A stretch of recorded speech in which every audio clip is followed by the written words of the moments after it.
आज 8 फरवरी का दिन है और इन दिनों में बाबा जी का डेरे में सत्संग है।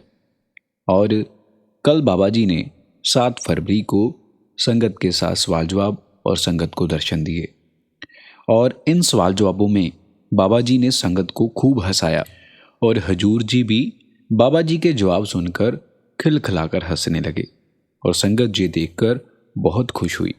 आइए हम आगे की वीडियो में जानते हैं कि बाबा जी ने इन सवाल जवाबों में संगत को क्यों इतना हंसाया और बाबा जी ने कौन कौन से हंसी भरे सवाल जवाब किए। और आज जब बाबा जी सवाल जवाबों के वक्त पंडाल में आए तो बच्चों के द्वारा शब्द पढ़ा जा रहा था जो कि साईं बुल्ले शाह जी महाराज का था कि माही वे तय मिलियां सब दुख होवन दूर। और फिर श्री गुरु रविदास जी महाराज का शब्द पढ़ा गया जो था आज दिवस लेऊं बलिहारा मेरे ग्रह आया प्रिय राम जी का प्यारा। और फिर श्री गुरु अर्जन देव जी महाराज का शब्द पढ़ा गया जो था जाका मीत साजन है समैया।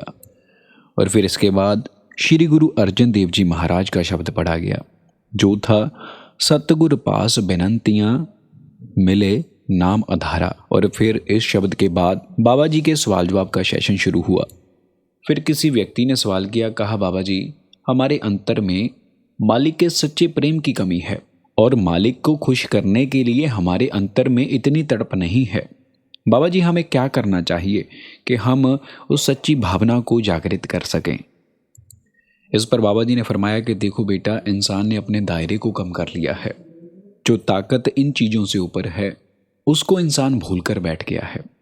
और इस पर बाबा जी ने आगे फरमाया कि देखो बेटा, हमें ना इस प्रकार इस दुनिया में रहना है कि हमें मालिक की रज़ा में रहना है।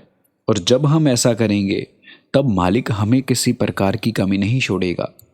और इस पर बाबा जी ने आगे फरमाया कि देखो बेटा, हमें ना अगर कुछ मांगना है और किसी से मांगना है तो वो हमें उस कुल मालिक से मांगना चाहिए। जब हम उसके पास से मांगेंगे तभी हमें अंतर से खुशी मिलेगी। और बाबा जी ने आगे फरमाया कि सब सुख दाता राम है दूसर नाही कोई।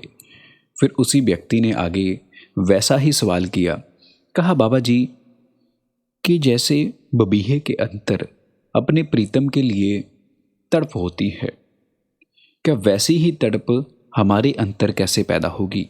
फिर बाबा जी ने इस पर बड़े ही खोलकर समझाया। बाबा जी ने कहा कि देखो बेटा, एक होता है हमारा आइडल और एक होता है हमारा लक्ष्य, और हमने वैसे बनना है, वो हमारा लक्ष्य है।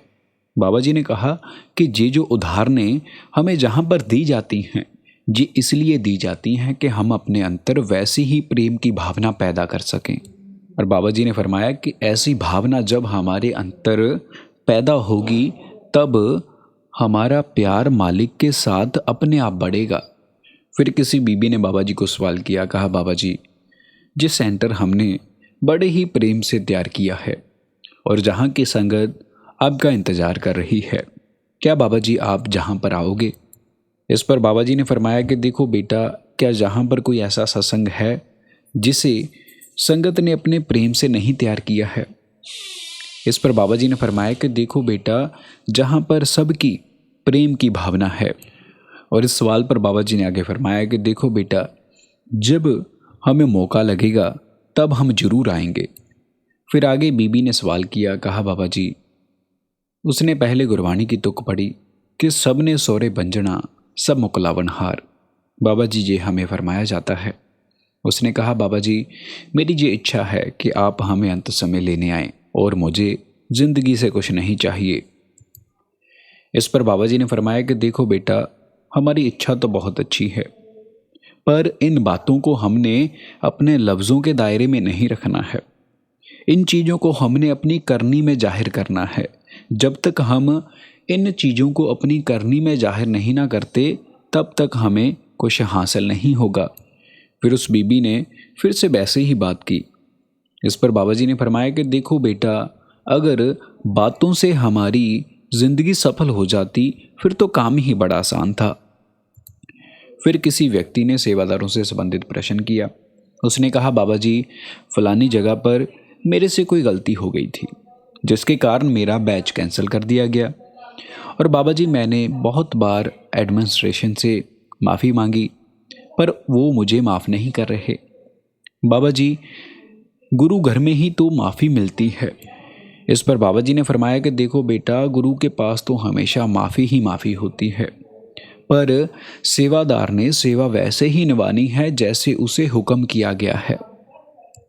और बाबा जी ने फरमाया कि देखो बेटा, हमें इन चीज़ों पर घबराना नहीं चाहिए। आप उनके पास जाएं, वो आपको ज़रूर माफ़ करेंगे। फिर किसी व्यक्ति ने बाबा जी को मन की शांति से संबंधित प्रश्न किया। कहा, बाबा जी, कई बार हमसे भजन सिमरन नहीं होता और फिर हम इस कंडीशन में अपने मन की शांति कैसे हासिल कर सकते हैं। इस पर बाबा जी ने फरमाया कि देखो बेटा, इन सब चीज़ों से ऊपर वो कुल मालिक है, और ये जो दुनिया की चीज़ें हैं, क्या हम सोचते हैं इनसे हमें मन की शांति हासिल हो सकती है। और इस पर बाबा जी ने आगे फरमाया कि देखो बेटा, जहाँ पर जो कुछ भी हो रहा है वो उसकी रजा से हो रहा है, करने कराने वाला वो कुल मालिक है, और ये सब चीज़ें तो जरिया है, और जो हमें हासिल होना है वो उस कुल मालिक की रजा से हासिल होना है, और जो हमें मिला है वो उस कुल मालिक की रजा से मिला है, और हमें उसके भाने में रहना है और इन चीज़ों का शुक्र करना है। फिर किसी व्यक्ति ने सवाल किया। कहा, बाबा जी, मैं कल नामदान की पर्ची लेने के लिए गया था, पर उन्होंने मुझे वहाँ से निकाल दिया, मुझे पर्ची नहीं मिली। पर बाबा जी, कई व्यक्ति झूठ बोलकर नामदान की पर्ची ले रहे हैं, क्या बाबा जी ऐसा करना सही है। इस पर बाबा जी ने फरमाया कि देखो बेटा, अगर हम सच के रास्ते पर चलकर झूठ की नींव रखेंगे, क्या वो पूरी हो सकती है। और इस पर आगे बाबा जी ने फरमाया कि देखो बेटा, उसके घर में देर है, अंधेर नहीं है। फिर उस व्यक्ति ने कहा कि बाबा जी, कई सत्संगी कहते हैं कि नामदान लेने के लिए हमें थोड़ा बहुत झूठ बोल लेना चाहिए। इस पर बाबा जी ने फरमाया कि देखो बेटा, अगर थोड़ा झूठ बोलने से अलावा हम थोड़ा इंतज़ार कर लें, क्या ये ज़्यादा बेहतर नहीं है। और बाबा जी ने इस पर आगे फरमाया कि देखो बेटा, ये दुनिया जो कुछ करती है इसे करने दो, पर आपने सच के रास्ते पर चलना है। फिर उस व्यक्ति ने आगे प्रश्न किया। कहा, बाबा जी, जब आप जहाँ पर आने लगे थे तो उससे पहले सेवादार जहाँ पर मच्छरों को मार रहे थे। बाबा जी, मच्छरों को मारने से भी तो कर्म बनते हैं। इस पर बाबा जी ने फरमाया कि देखो बेटा, अगर मच्छर डंक मारेगा, मच्छर काटेगा तो मलेरिया होगा, तो क्या तुम फिर ठीक रहोगे। जब बाबा जी ने ये बात फरमाई तो संगत पंडाल में खिलखिलाकर हंसने लगी। संगत को देखकर हजूर जी भी खिलखिलाकर हंसने लगे। और बाबा जी ने इस पर आगे कहा कि देखो बेटा, मच्छर नहीं डंक मारता, मच्छर नहीं काटता, जो फीमेल होती है वो डंक मारती है, वो खून चूसती है। जब बाबा जी ने ये फरमाया तो संगत फिर से हंसने लगी। और जब बाबा जी ने ये बात फरमाई थी तो वो व्यक्ति एकदम से शांत हो गया और कुछ नहीं बोला। इस पर बाबा जी ने कहा कि ओ भाऊ, क्या तुम्हें इतनी जल्दी आपका जवाब मिल गया। फिर उस व्यक्ति ने कहा कि बाबा जी, नामदान की बख्शिश करना। फिर एक बीबी पहले तो रोने लगी और फिर उसने बाबा जी को सवाल किया। कहा, बाबा जी, आपके बिना हम कुछ भी नहीं हैं, आप हम पर दया मेहर बनाई रखना। इस पर बाबा जी ने फरमाया कि देखो बेटी, अब तो दया मेहर आपको मुझ पर बनानी है। अगर आप भजन सिमरन करोगे तभी मेरा बोझ हल्का होगा। और फिर इस पर बाबा जी ने हंसी में जवाब देते हुए कहा कि देखो, आप मेरे सामने आ जाते हो, दोनों हाथ जोड़कर, रोने सा मुँह बनाकर मेरे सामने कहने लगते हो कि बाबा जी दया करना, मेहर करना। बाबा जी ने इस बात को बड़े फनी वे में कहा और इस चीज़ को देखकर संगत फिर से हंसने लगी। और फिर बाबा जी ने उस बेटी को कहा कि आप हंस रहे हो या फिर रो रहे हो। जब बाबा जी ने ये बात उस बीबी को कही, उस बेटी को कही, तब हजूर जी भी ये बात सुनकर हंसने लगे। फिर किसी भाई ने सवाल किया। कहा, बाबा जी, मेरा पढ़ाई में मन नहीं लगता और ना ही मेरा सेवा में मन लगता है। बाबा जी मुझे क्या करना चाहिए? फिर इस बात पर बाबा जी ने कहा कि देखो बेटा, पहले मुझे आप ये बताओ कि आपका मन कहाँ लग रहा है। और बाबा जी कहने लगे कि देखो बेटा, अगर आप इस उम्र में पढ़ाई कर लोगे तो अच्छे रहोगे। और बाबा जी ने कहा कि अभी तुम्हारा जहाँ मन लग रहा है ना, अगर मन वहीं लगा रहा तो फिर तो औखे हो जाओगे। फिर किसी व्यक्ति ने बाबा जी को सवाल किया, कहा बाबा जी, जब हम भजन सिमरन पर बैठते हैं तो थोड़ा समय के बाद हम उठ जाते हैं। जब हमारे शरीर में दर्द होने शुरू होती है तब हम उठ जाते हैं। तो ऐसी कंडीशन में बाबा जी हमें क्या करना चाहिए? इस पर बाबा जी ने फरमाया कि देखो बेटा, जब हम शुरुआत में भजन सिमरन करते हैं तब हमें थोड़ा मुश्किल ज़रूर लगता है, पर जब हम डेली रोज़ाना भजन सिमरन करना शुरू कर देते हैं तब हमें ये चीज़ आसान लगनी शुरू हो जाती है। फिर उसी व्यक्ति ने आगे प्रश्न किया, कहा बाबा जी, कई बार हम भजन सिमरन पर नहीं बैठ पाते, तब उस चीज़ का हमारे मन के ऊपर बोझ बना रहता है कि हम आज भजन सिमरन पर नहीं बैठ पाए।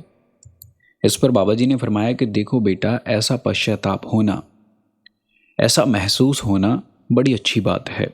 अगर हमें ऐसा महसूस होगा तभी हमारे प्यार की नींव पक्की होगी, तभी हमारे भजन सिमरन में गहराई आएगी। फिर वो व्यक्ति कहने लगा कि बाबा जी, आपकी दया है, आपकी मौज है। इस पर बाबा जी ने कहा कि बेटा, मेरी कौन सी मौज है? अगर आप कोशिश करोगे तो मालिक किसी चीज़ की कमी नहीं छोड़ेगा।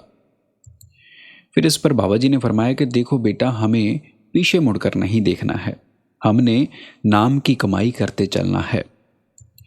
इसी सवाल के साथ हमारी आज की ये वीडियो समाप्त होती है। संगत जी, अगर आप ऐसी वीडियोस हमारे चैनल पर देखना पसंद करते हो तो आप हमारे चैनल को ज़रूर सब्सक्राइब करें। हम आपके लिए बाबा जी की ऐसी वीडियोस अपलोड करते रहते हैं।